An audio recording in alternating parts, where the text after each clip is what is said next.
Welcome to this predicted paper from onmaths. This paper represents the best guess for the upcoming exams. Please use this paper in addition to your other revision. You can complete a unique version of this paper by going to our onmaths site. Onmaths is full of free content to help you prepare for your exams, such as topic-based papers, demon questions and mini mocks. If you like what we do, please consider subscribing. Enjoy! For this question, it's really important that we understand what the words sum and product mean. Now, sum just means add, and product just means times. So we're going to start by adding the 5 and the 4. So that will equal 9. And then what we're going to do is find the product of 9 and 7. So we're going to multiply them together. 9 times 7, which is 63. So our answer is 63. If there were 39 people on the bus and 4 people got off the bus, that would leave 35 people remaining on the bus. So the fraction of people staying on the bus is 35 out of the 39 people on the bus. So our answer is, as a fraction, 35 over 39. We can't cancel that any further. So 55% is the same as 55 over 100. And what I can do is I can divide top one of the fraction by 5. And so that is going to equal 11 over 20. Now in total there are 20 squares here, because there's 5 across and 4 down. 5 times 4 is 20. And if there's 20 squares and we're looking to shade in 11 20ths, it's just going to be 11 squares. So 1, 2, 3, 4, 5, 6, 7, 8, 9, 10, 11. The lowest point on this graph is here, and that's at point 6, and the highest point is here at point 20. And we're looking for percentage change or percentage increase, and the formula is change over original times 100. So the change between the 6 and the 20 is 14. The original, the starting point, was the 6 and times by 100. And that gives us 233.333 blah blah blah percent. And this 100 technically is 100% that we're timesing it by. So it says it wants it to the nearest percent, so that would be 233%. So the first thing we're going to do is write this as a ratio between the fractions. So we're going to have green to black.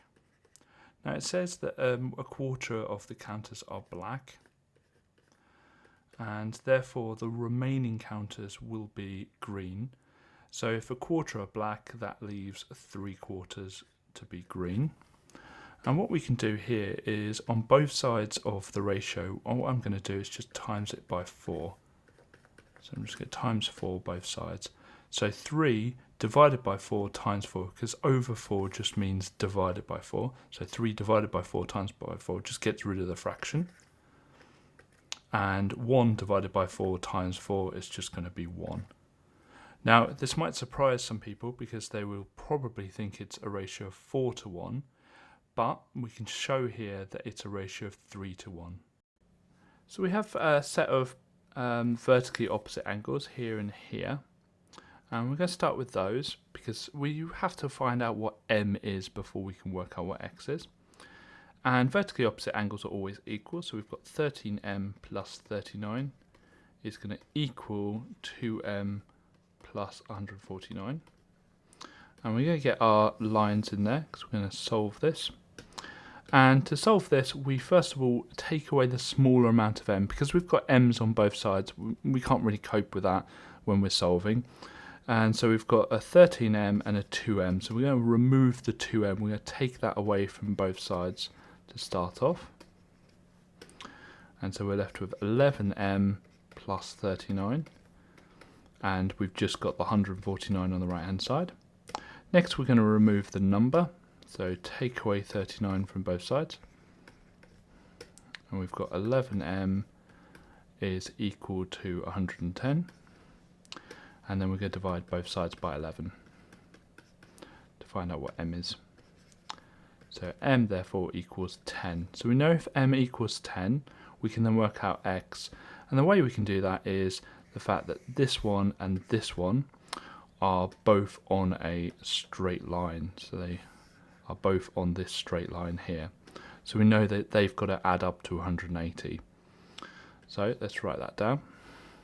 13m plus 39 plus x is equal to 180 degrees, or I don't normally put that in for the working out, I always put that in for the answer. So we can solve this, or well, first of all, we know what m is, so it'd be 13 times n, which is 130, and then we can solve this. So let's get my solving lines in. And so that's going to be 169 plus x equals 180. And we're going to just take that away from both sides, the 169. So we've got x equals 11. So the value of x will be 11 degrees. We've got to first of all identify whose graph is whose. So looking at the green one hits the y-axis at 6, and it says here that Taxico charges an initial £6 fee, which would tally that up, and AB Taxi says that its initial charge is 12, which is on our graph there. So AB Taxi is blue and Taxico is green. Now it says which is the cheapest to travel 20 miles. So what we're going to do is go to 20 and draw a line up from 20. You can see that the blue line is actually lower than the green line. Okay, it's cheaper. So the blue line is cheaper, and the blue line is owned by AB Taxi. The first piece of information I'm going to focus on is the fact Denver gets 8/19. Denver gets 8/19, that means that Engel and Fido together must get 11/19 because they have to add up to 1. So we're only looking at 11/19. I'm going to focus on the ratio next of Engel to Fido. So it's 9/5. And let's have a look and see, well, first of all, how many parts there are all together. So 9 plus 5, which is 14 parts. So there are 14 parts in total, and the share that they get is 11/19. So what I'm going to do is to find out what fraction one of those parts is worth by dividing 11/19 by 14. So each part is worth, and I'm just going to keep this into my calculator, 0.041 blah blah blah. And we're asked to find Fido's share. Well, Fido has 5 parts.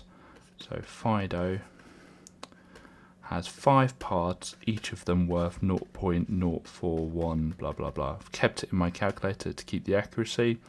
And when I do that, I get 0.206 blah blah blah. Now we're asked to work it out as a percent. So I'm just going to times that by 100. So we have 20.676 blah blah blah percent, and it wants it rounded to the nearest percent, so that would be 20%, or actually it would be 21%, because this would round it up, so 21%.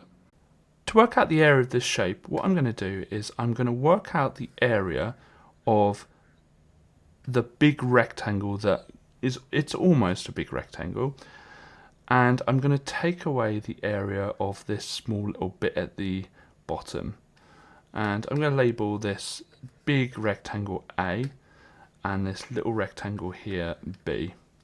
So to work out the area of A, we're going to do 9.8, which is the width, times the length, which is 5.6. And that will give us 54.88. Now to work out b, we actually have a bit missing. We need to work out what the length of this bit here is. So in fact, let's just choose a different colour just so it shows up a bit more, this length here. So we're going to work out the length of this, and we'll call this C just to make things easier. So to work out the length of C, we're going to do the total length across of this whole shape, which is 9.8, and take away the bits that we know, which is the 4.3 and the 1.2. So we're going to do 4.3 plus 1.2, take that away from 9.8, and when I do that I get the answer of 4.3, and that's a coincidence that it's the same as the left hand one. So we know that that's 4.3, so we can work out the area of rectangle B, and all we're going to do for that is the 4.3 we've just found times the 2.4, because it's obviously a length of 2.4. When I do that I get 10.32. Now to work out the area of the whole shape, so the area of the rectangle, all we need to do is the area of A take away the area of B. So the area of A was 54.88, and we're going to take away the 10.32, and that gives us a 44.56. And all the units are in centimetres, so our units for the area will be centimetres squared. So what we did was we found out the total area, which is the whole area of this shape here, and we took away the bit we didn't want, which is the area of this rectangle here. When I do that, I get the area, the bit I do want, which is all of this rectangle, but without that B at the bottom. And this is a really important way of working this out, that you work out the whole thing and take away the bits that you don't want. The first thing to do when working out what angle things need to be on a pie chart is to add up the frequencies. So we're going to do 14 plus 7 plus 3, and we find out that that's 24. Then we're going to find the angle that one item would be. So one item is going to be, well, there are 360 degrees in a triangle, and there are 24 items. So we're going to do 360 divided by 24, and that gives us 15 degrees. So each item is worth 15 degrees, or will take up 15 degrees. So to find out the angle for red, well, we've got 14 items, times it by 15, and that will give us 210 degrees. And we're just going to times each of these by 15, which would be 105, and the final one times 15 is 45 degrees. Add them up and they add up to 360, which is good. They need to add up to 360. So we got our protractor, rest it on a pie chart.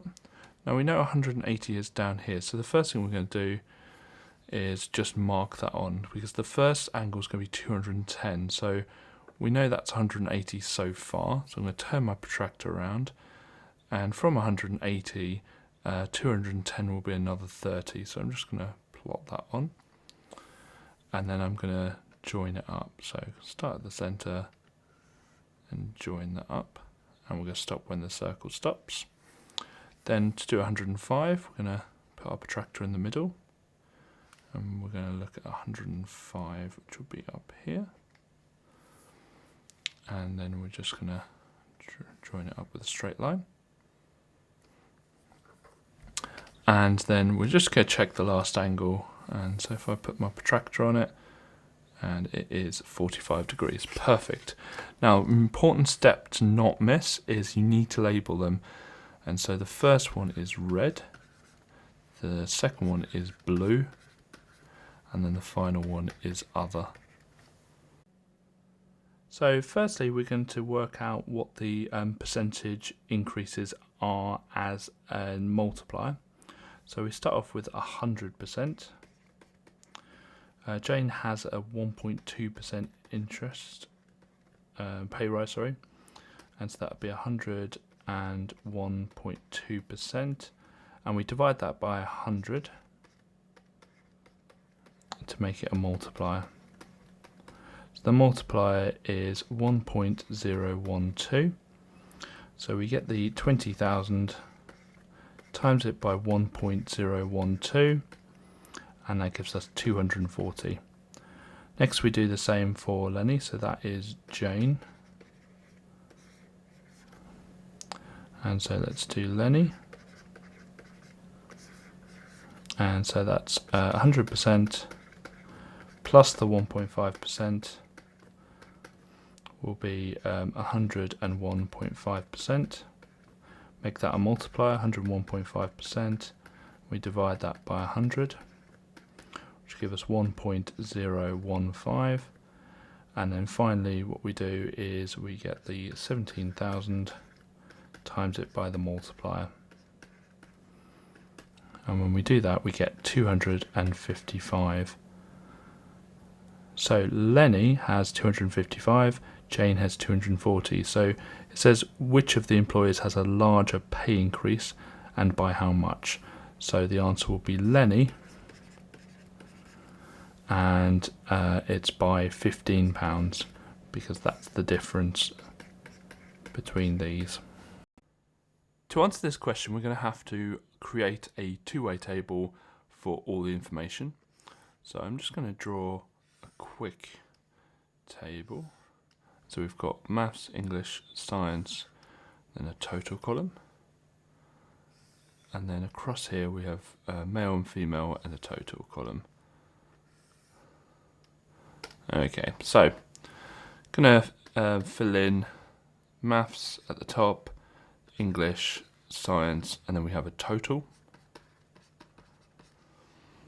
And then we've got male, female, and then total at the bottom. So looking at the information we have, it says there are 43 students who are male. So altogether the total male is 43. 30 out of the 52 students who went to science were female. So we're just looking at science, and 30 were female, and it says there were 52 altogether. 37 students went to English, so total for English was 37. And then 17 females went to maths. So looking at maths and females, which would be there. So that's all the information we're given, apart from the 115 as well. There we go. So we start filling these in. So looking at these two, if there are 115 students altogether and 43 were male, that means 72 will be female. Looking along the bottom here, the total of English was 37, the total of science was 52, and the total altogether 115.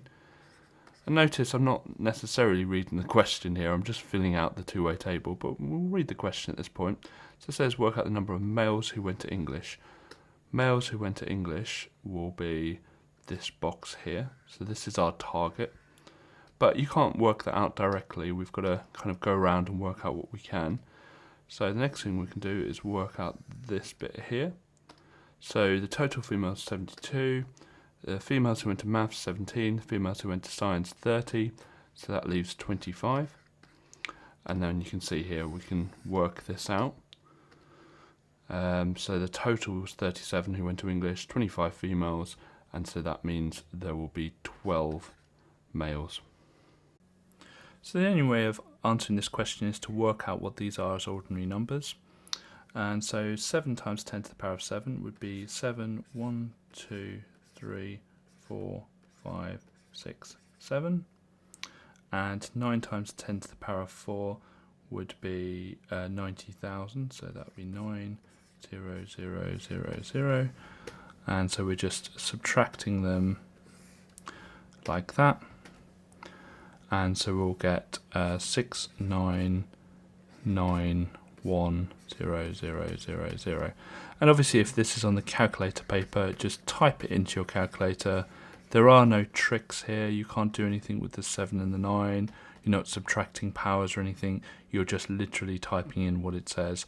And there's a button on the calculator like that you will need to use. So if you don't know what that is, ask your teacher or ask someone to help you out with that. So this question says that Adrian, Ben and Charlie have some sweets and the ratio of Adrian to Ben to Charlie is 9:6:13. But it also says that Charlie got 56 more sweets than Adrian. So there's 56 more sweets. Well, looking at the actual parts of the ratio, there are 4 more parts. So plus 4 parts, which represent plus 56 sweets. So the 4 extra parts are worth 56 sweets. So 4 parts are worth 56 sweets. So 1 part would be 56 divided by 4, which is 14 sweets. So all we need to do now is work out how many parts there are. Well, there are 9 plus 6 plus 13 parts, which is 28. And each part is worth 14 sweets. So the total number of sweets will be 28 times 14. So 28 times 14 is 392. We can't work out what x is straight away, but we can find this value here. And we know with Pythagoras we can find a third length if we've got other 2 in a right angle triangle. So a squared plus b squared equals c squared. And a and b were labelled. C is always opposite the right angle. So it would be 49 squared plus b squared equals 68 squared. And 49 squared is 2,401. And 68 squared is 4,624. So we are solving here, so let's get our lines down. And we're going to start by subtracting the 2,401 from both sides. So we've got b squared equals 2,223. Then we're going to square root both sides, and we've got b equal to 47.148, blah blah blah. Okay, we're now looking at the second diagram, and this time we're going to have a, we've got our b, and we're going to call x the c. So it would be a squared plus b squared equals c squared, but this time a is 39. B we are given as 47.148, we've just worked that out, and we're looking for c. In fact, we can call it x now. Okay, so we need to square that. So we do 39 squared plus 47.148 squared, and that will be 3,744 equal to x squared.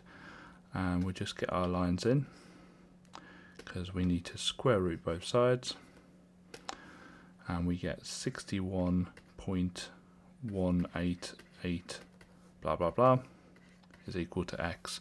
It says it wants it to 2 decimal places, so that will be 61.19. So for this frequency polygon, what we've got to do is work backwards to work out what the table was that created it. So we're going to just draw a starting of a table, and we're going to have our midpoint first, then our like money spent, our intervals, and then our frequency. So the first midpoint is at 40, and we can see here that that was, just get rid of that, that was between, like that was in this group here. So that is 0, and I'm just going to use m for money, 0 to 80, and the frequency is how high it is, which is 10. The next midpoint is here, so that was going to be 120. We can see that that's between 80 and 160, and the frequency is 20. And finally the last midpoint is here, which is obviously 200, and that is between 160 and 240, and the height of it is going to be 7. So we're looking for the probability a customer spent less than 160. So that is these two here. Okay, so there are 30 that are less than 160. And how many are there altogether? Well, it's that 10 plus the 20 plus the 7. So it's going to be over 37. So it's 30 over 37. Integer just means whole number. So we're looking for all the whole numbers that satisfy these two inequalities. Well, the first inequality says that it has to be greater than 3. So the smallest number that is greater than 3 is 4. The second inequality says it has to be less than or equal to 8. So I'm just going to keep going until I get to a number that is less than or equal to 8. It can't be 9 because 9 is not less than or equal to 8.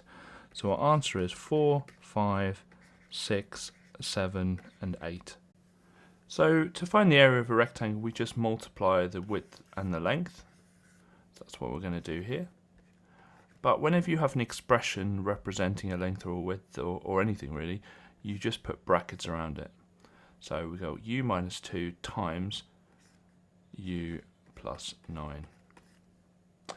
Okay, and the way we do this is with our grid. And just going to draw out the grid.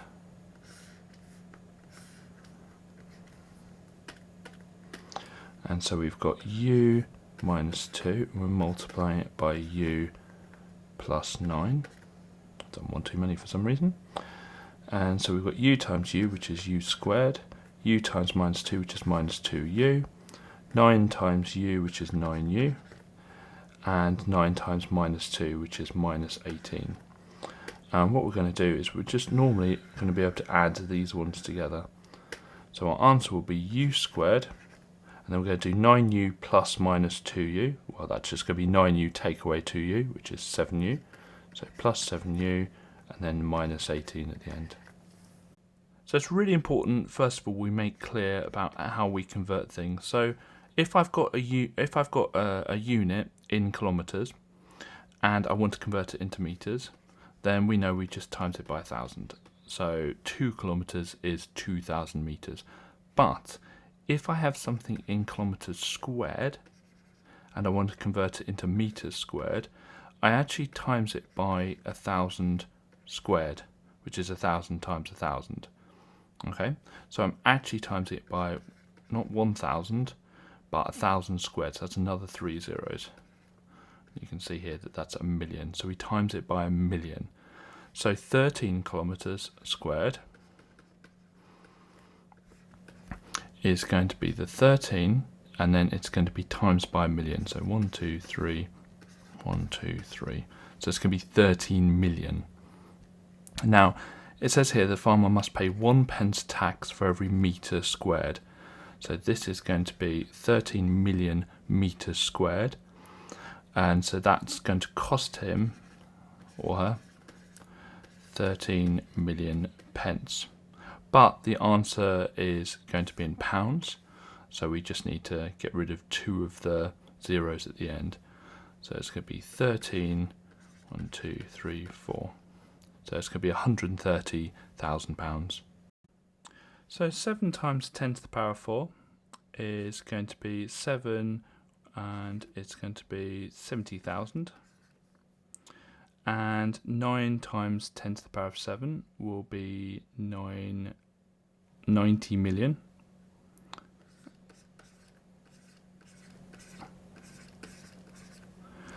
And so when you add them together, you get 900700000.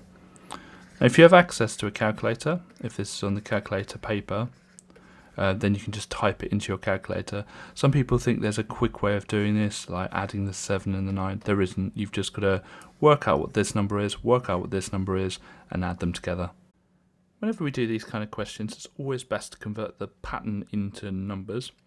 So we're just going to count the dots. So we've got 2, 4, 6, 8, 9 in the first one. 2, 4, 6, 8, 9, 10, 11, 12, 13, 14, 15, 16, 17. So our sequence is going 9, 13, 17. And we're going to see what it's going up in. So we're adding 4 each time. And that means our sequence will involve 4n. And then what we do is we go backwards 1 to find the 0th term. So we're going to take away 1. So 9 take away 1 is 5. So the 0th term is 5. And the 0th term just tells us what to add on to the 4n. So 4n plus 5 will be our answer. The formula for an exterior angle for a regular polygon is 360 divided by the amount of sides. Now here we're given the fact that the exterior angle is 30 and we're looking for n, so we just need to rearrange the equation. We can times both sides by n.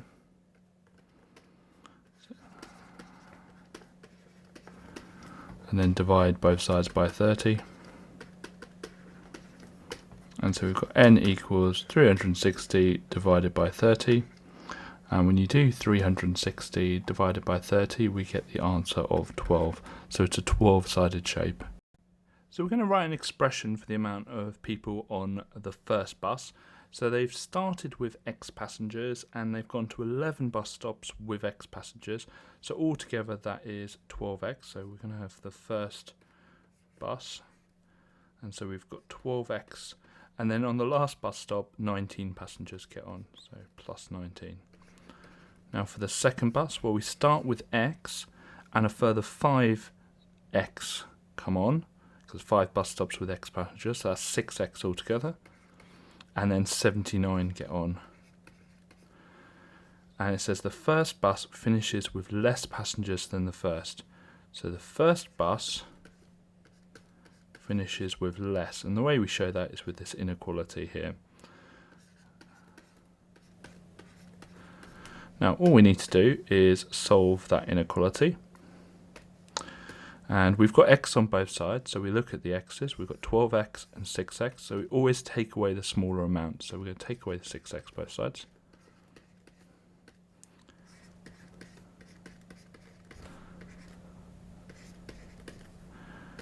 And next thing we're going to do is take away the 19 from both sides.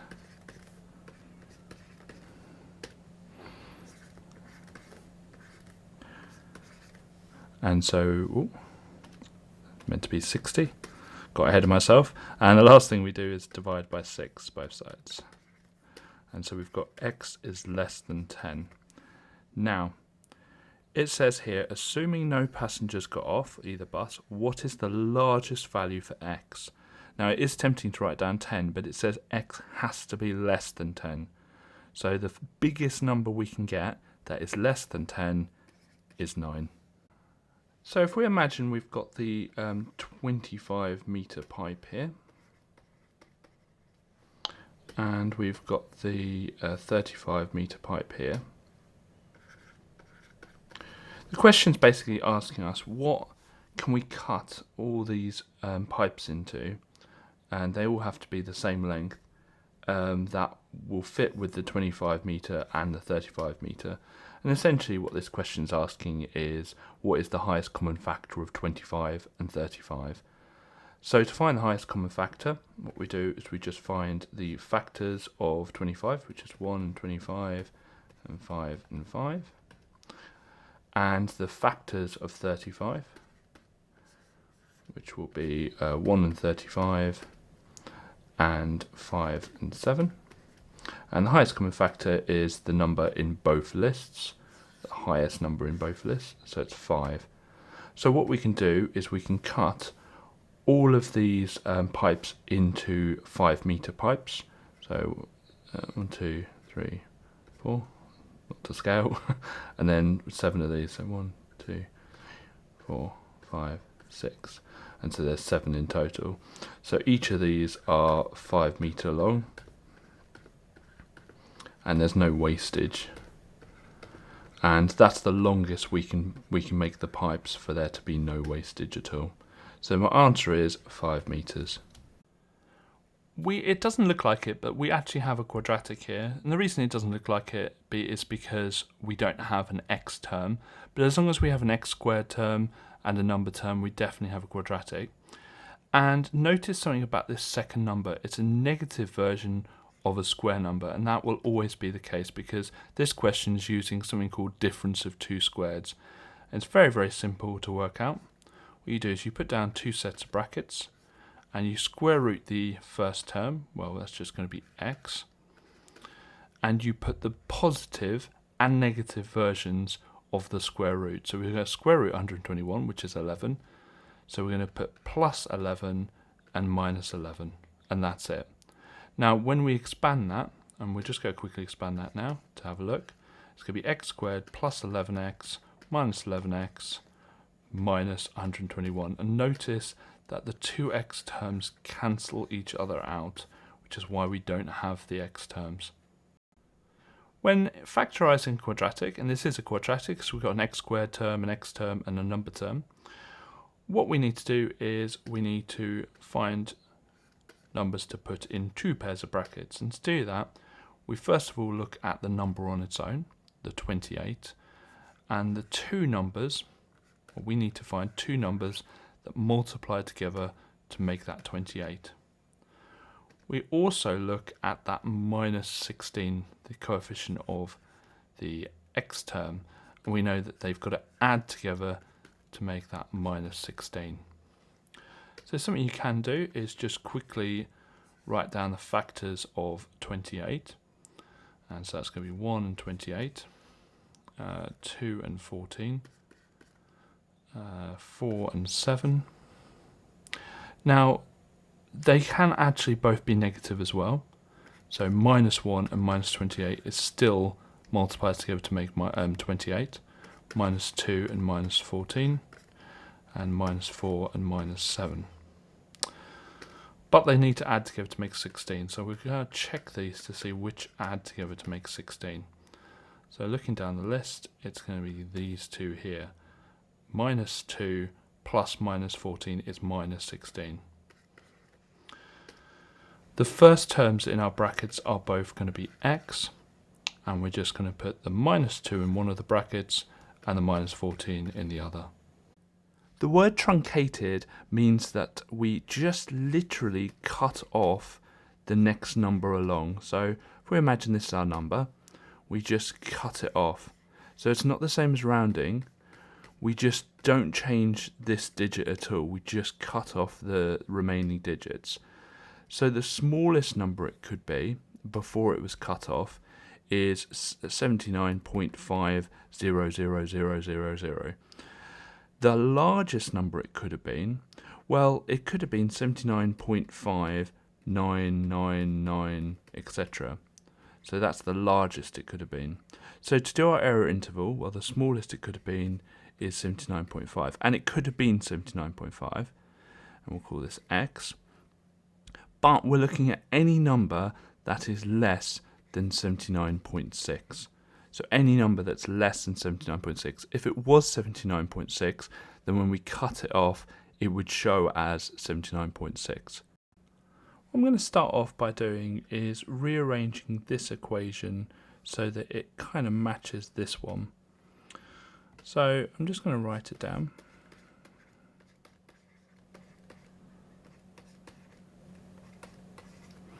And we want the n to be minus 2. So what I'm going to do is I'm just going to put my rearranging lines in, and we're just going to add 10 to both sides.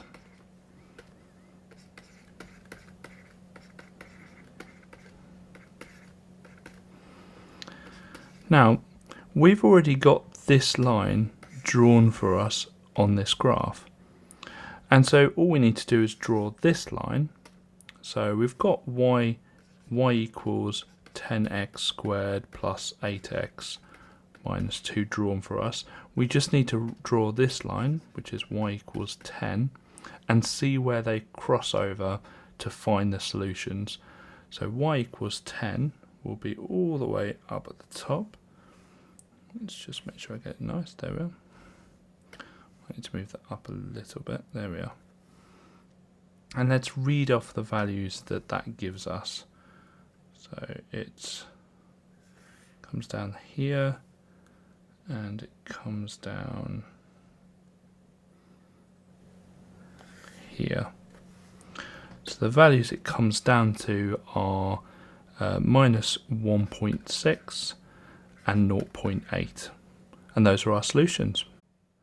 When it's said that y is inversely proportional to x, it means that y changes as 1 over x changes. And to write this in an equation, all we do is we just write y equals k over x. Now k is something we need to find. So what we need to do is find out what a value of y and a value of x are somewhere on the graph that would be formed from this, and we've got that in this question. So we know that when y is 7, then x is going to be 7.9. And what I need to do now is just draw my lines down. And what I'm going to do is I'm going to just times both sides by 7.9. And so we have k equals, and it'd be 7 times 7.9, which is 55.3. So we know that k is 55.3. So I'm just going to rewrite this equation here, or this formula here. But instead of k, I know that it's going to be 55.3. So our answer is y equals 55.3 over x. So we need to first of all work out what the length of the side of the square is. And to do that, what we do is we get the 44v to the power 4 w to the power 5, and we just divide it by 4. And to do that, all we need to do is just divide the coefficient by 4. So it'd be 11v to the power 4 w to the power 5. Some people will try and do something with the v to the power 4 w to the power 5, but if you think about it, if I just draw out my square, if it's 11v to the power 4 w to the power 5 all the way around, when you add, you don't add the v to the power 4 w to the power 5, it's just going to be 11 lots, another 11 lot, another lot of 11, and another lot of 11. So it's 44 v to the power 4 w to the power 5 in total. And to work out what the area is, we obviously are going to square that. So we're going to do 11 v to the power 4 w to the power 5, and we're going to just times it by itself, which is what squaring means. Okay, so we're going to times the 11s together, so that's going to be 121. Going to times the v to the power 4s together, and remember with indices, if you times two powers of the same base, and they're both v, then we just add the powers together, so that'd be 8. And we're going to add the w to the power 5s together, so that makes 10. So it's 121 v to the power of 8, w to the power of 10. So we can't work out length CE directly, but what I'm going to do is I'm going to start off by finding length BC. And I'm going to do that using trigonometry. So we've got the 90 degrees there. So it will be, well, we'll start by labelling it. So BC is the hypotenuse, the opposite here and adjacent here. We're not using the adjacent. So we're going to just do our SOHCAHTOA, and we've crossed out the A, so we cross out these two. So it's going to be sine. So we know that sine 79 equals the opposite, which is 29 over the BC. So I'm going to put my solving lines in. And we need to times both sides by BC first of all. So we end up with BC sine 79 equals 29. And we're just going to divide both sides by sine 79. Just a bit of rearranging. So BC will be 29 over sine 79. And when you do that on the calculator, you get 29.542, blah, blah, blah. Okay, so Next thing we need to figure out is angle BCE.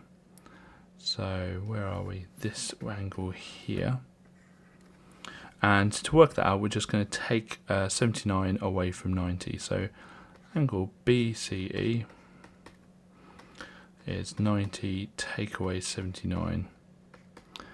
And that's going to be 11. So we know this is 11 degrees here.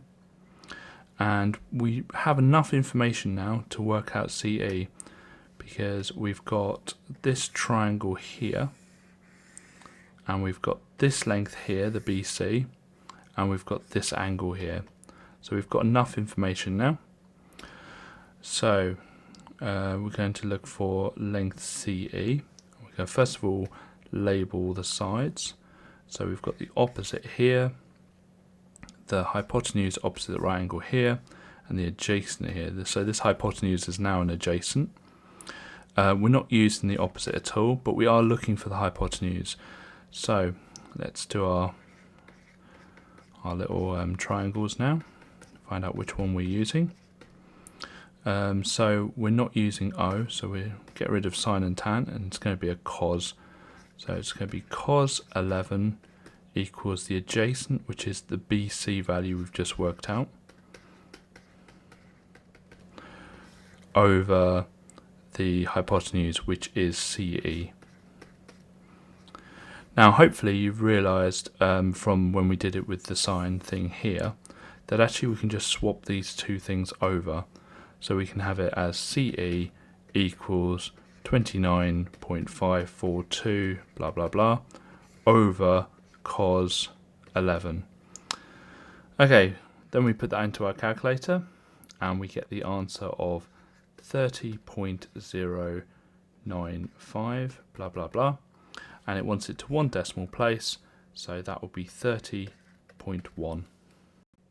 So the first thing I notice is the second equation isn't really in the normal format for doing simultaneous equations. So I'm just going to rearrange it so that we have it where we want it to be. And I'm just going to put my lines in so I can rearrange. So the first thing I want is the x's and y's on the same side. In fact, actually all I need to do is take away 4y from both sides, and we get 5x minus 4y equals minus 7. Okay, so what we do now is we put both our equations down so we can solve these simultaneously. So 5x minus 4y equals minus 7. And you notice the coefficient of the y is already the same, so we don't need to multiply anything. But the signs are different, and the d in different is the d in add. So we're going to add going downwards. So we're going to add everything. So we're doing 3x plus 5x, which is 8x. 4y plus minus 4y is nothing, which is good, because we want to get rid of that. And 47 take away 7 is 40. Alright, let's put our solving lines in. And we're going to divide by 8 both sides. So we get x equals 5. And we're going to substitute that value into one of the equations. I'm going to pick this top one. So instead of 3x, we're doing 3 times 5 plus 4y equals 47. Get my solving lines in. So that will be 15 plus 4y equals 47. And then we're going to take away the 15 both sides. And so it's 4y equals 47 take away 15, which is 32. Divide by 4 both sides, and we get y equals 8. Now we can check that using this equation here. So 5 times 5 is 25. Take away 4 times 8, which is 32, is minus 7. So we know we've got it right. With these questions, it's normally easier to view these as two separate triangles. So we've got a small triangle here with 19 and 47. And what I'm going to do is I'm just going to move this out. And we've got a bigger triangle here.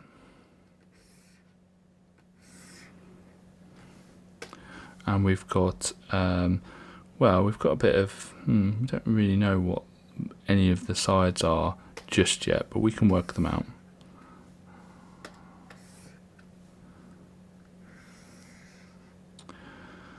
Okay, now we know that both of these triangles are similar, and the reason is they share an angle and the lengths at the bottom are parallel, so they will be similar, which means one's an enlargement of the other. And we are given some information in the question that the ratio of BC to DE is 1 to 6. So BC is this length here, and DE is this length here. So we're actually given the scale factor because we know that 1 times 6 is 6. So we know the scale factor is 6, and it's asking us to find length AD. And so the corresponding length to AD, which is this one here. So all we need to do is get that 47, times it by the scale factor, so times it by 6 to get to our value. So it's 282. With this question, you've just got to know what the different functions look like. So with C and D, we've got quadratic functions. One's a positive quadratic, which is a U shape. One's a negative quadratic, which is a kind of upside down U shape or an N shape. And here we don't have that, so we can get rid of those in our thoughts straight away. A is a positive cubic, which goes up, then down, then up again. And B is a negative cubic, which goes down, up, and then down again. So this one here goes up, down, up again. That's going to be a positive cubic. So our answer is A. The curved surface area of a cone is found through the formula pi r L. R is the radius of the circle at the bottom, which is this 3 here, and L is the slanted length, which is this one here. So it's like the height, but instead of being perpendicular to the base, it's just the slanted length down the side of the cone. And so using this formula, pi times 3 times 15 is going to be 141.371 blah blah blah, and 2 decimal places, that is 141.37. There's a lot going on with this question, so what I'm going to do is I'm going to put in all of the time signs that we don't normally show. So we've got 10 times 12x times y to the power 4 times 13 times x to the power 4 times y to the power 4. And I'm going to reorder these to put the numbers together, first of all. And with multiplying, it doesn't matter which way around you do it, so I'm not changing anything. I'm going to put the x's together. And I'm going to put the y's together. So, first thing to do is 9 times 13, which is just 117.